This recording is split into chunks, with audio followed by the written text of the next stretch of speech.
Hay, magandang umaga sa inyo mga kasawi. Kamusta na po kayong lahat? Naway nasa mabuti kayong kalagayan at mag-iingat kayo palagi mga kasawi. Isa na naman sa sender natin ang babasahin natin ngayong umaga mga kasawi. Idol, paano ba gagawin na araruhin ang asawa ko kasi di siya nagpapakain sa kanyang mani?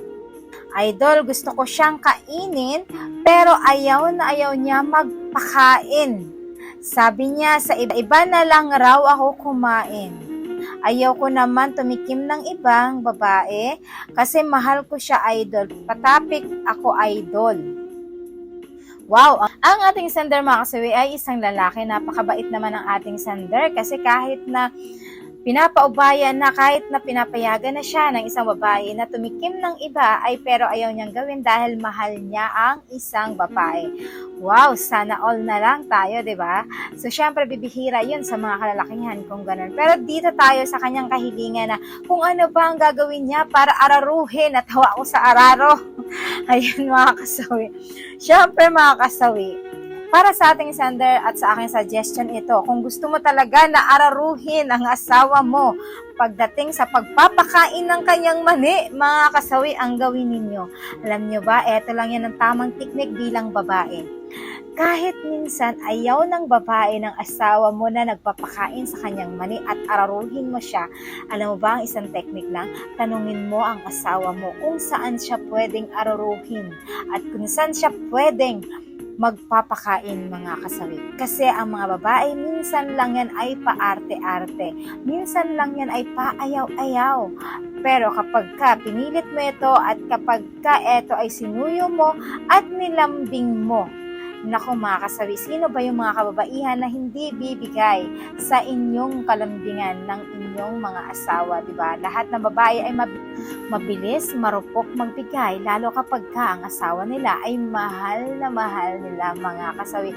Kaya sa mga kalalakihan, mas maganda na tanungin ninyo ang asawa ninyo na, mahal, saan ba ako pwedeng mag-araro sa'yo? Mahal, saan ba ako pwedeng kumain sa'yo?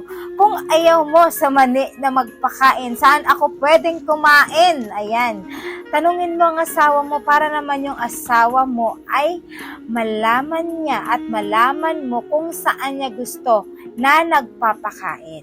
Kasi may mga kababaihan naman talaga na ayaw magpakain sa kanilang mani. Ayan.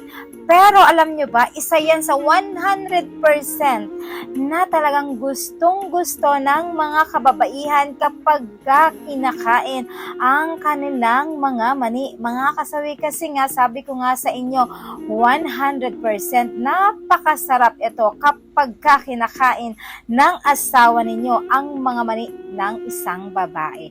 So syempre, sabi ko nga sa inyo mga kasawi, kung sa akin ay ganito yung opinion ko, sabi ko nga sa inyo, iba't iba ang katangian ng mga kababaihan. Kung tayo ay nasasarapan sa pagkain ng mani, ang iba naman ay hindi nasasarapan dito, nasasaguan sila.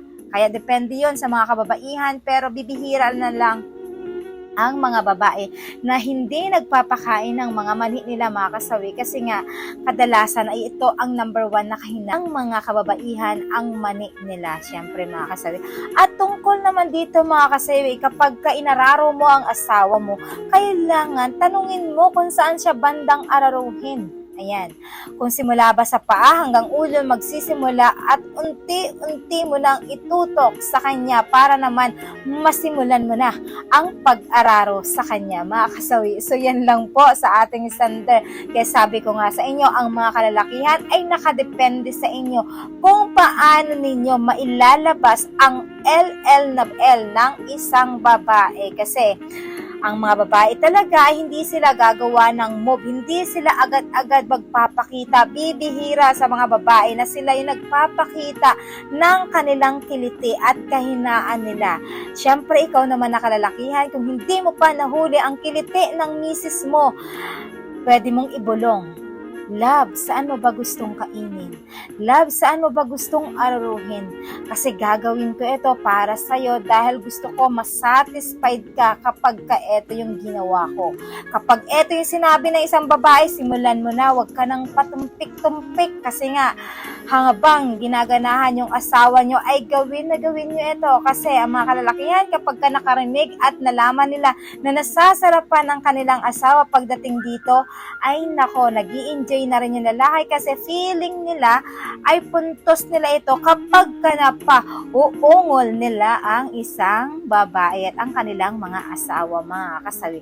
So yan lang po yung aking advice, mga kasawi, sa ating sender. Tanungin mo kung saan pwede araruhin yung asawa mo para naman mas satisfied ang asawa mong babae. So ayan, maganda na gawin mo ito para naman malaman mo kung ano ang kahinaan niya. Alamin mo yun, napaka-importante sa mag-asawa na alamin ang kahinaan ng isang babae pagdating dito, mga kasawi. So ayan lang, mga kasawi, ating mga commenter, mga kasawi, pwede kayong mag-comment. Maraming salamat po sa patuloy na pagsuporta niya sa akin sa walang sawang pag-share at pag-comment. Sa mga hindi pa po nakapag-subscribe, mga kasawi, pwede na kayong mag-subscribe. Pwede na rin kayong follow para updated kayo sa topic ko araw-araw. Magandang umaga, mga kasawi. Mahal kayo ng inyong advisor. Bye!